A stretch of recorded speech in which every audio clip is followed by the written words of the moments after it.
নারায়ণগঞ্জের সোনারগাঁয়ে আধিপত্য বিস্তারকে কেন্দ্র করে দুই গ্রুপের সংঘর্ষে অন্তত ১২ জন আহত হয়েছে। এ সময় কয়েকটি বসতবাড়িতে হামলা, ভাঙচুর, লুটপাট ও অগ্নিসংযোগের অভিযোগ উঠেছে। শুক্রবার সকালে উপজেলা ফিরোজপুর ইউনিয়নের পাচানি এলাকায় এ ঘটনা ঘটে। ঘটনার পর এলাকায় অতিরিক্ত পুলিশ মোতায়েন করা হয়েছে। স্থানীয় সূত্রে জানা গেছে, দীর্ঘদিন ধরে উপজেলা ফিরোজপুর ইউনিয়নের কুরবানপুর এলাকার রাসেল গ্রুপ ও হামিদ গ্রুপের মধ্যে এলাকায় প্রভাব বিস্তারকে কেন্দ্র করে বিরোধ চলছিল।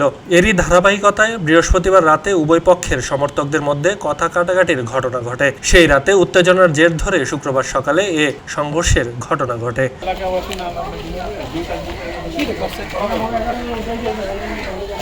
স্থানীয়দের অভিযোগ, ভোরে রাসেলের নেতৃত্বে ৪০ থেকে ৫০ জনের একটি দল পাচানি এলাকায় হামলা চালায়। হামলাকারীরা এনামুল হকের বাড়িতে ভাঙচুর চালিয়ে দুটি গরু, নগদ প্রায় ২.৫ লাখ টাকা, ৩টি মোবাইল ফোন, ২ ভরি স্বর্ণালংকার ও ১৫ ভরি রূপা লুট করে নিয়ে যায়। এছাড়া ধারালো অস্ত্র দিয়ে ঘরের টিনের বেড়া কেটে ব্যাপক ভাঙচুর করে। এ ঘটনায় হামিদ গ্রুপের লোকজন প্রতিরোধ গড়ে তুললে দুই পক্ষের মধ্যে তীব্র সংঘর্ষ শুরু হয়। এক পর্যায়ে ধাওয়া পাল্টা ধাওয়া ও দেশীয় অস্ত্র নিয়ে সংঘর্ষে জড়িয়ে পড়ে উভয় পক্ষ। এতে পুরো এলাকায় আতঙ্ক ছড়িয়ে পড়ে এবং সাধারণ মানুষ নিরাপদ আশ্রয়ের খোঁজে ছোটাছুটি করেন।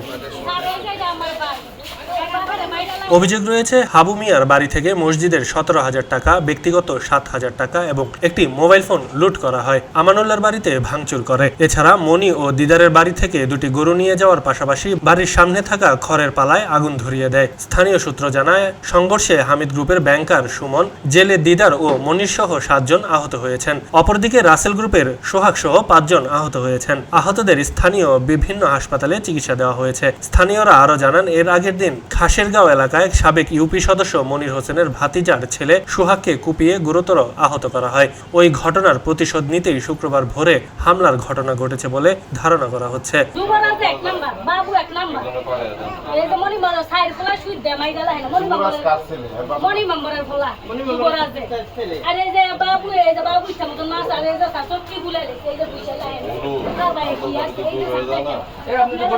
খবর পেয়ে সোনারগাঁও থানা পুলিশ দ্রুত ঘটনাস্থলে পৌঁছে পরিস্থিতি নিয়ন্ত্রণে আনে। বর্তমানে এলাকায় অতিরিক্ত পুলিশ মোতায়েন রয়েছে এবং পরিস্থিতি শান্ত আছে। সংঘর্ষে উভয় পক্ষের বেশ কয়েকজন আহত হয়েছে। তবে এখন পর্যন্ত কোনো পক্ষ লিখিত অভিযোগ দেয়নি। অভিযোগ পেলে তদন্ত করে জড়িতদের বিরুদ্ধে প্রয়োজনীয় আইনগত ব্যবস্থা নেওয়া হবে। তবে ঘটনার পরও এলাকায় দুই পক্ষের মধ্যে উত্তেজনা বিরাজ করছে। স্থানীয়দের আশঙ্কা, দীর্ঘদিনের বিরোধ স্থায়ী সমাধান না হলে যে কোনো সময় আবারও সংঘর্ষের ঘটনা ঘটতে পারে। খবরের কাগজ, নিখাদ, নির্ভীক, নিরপেক্ষ।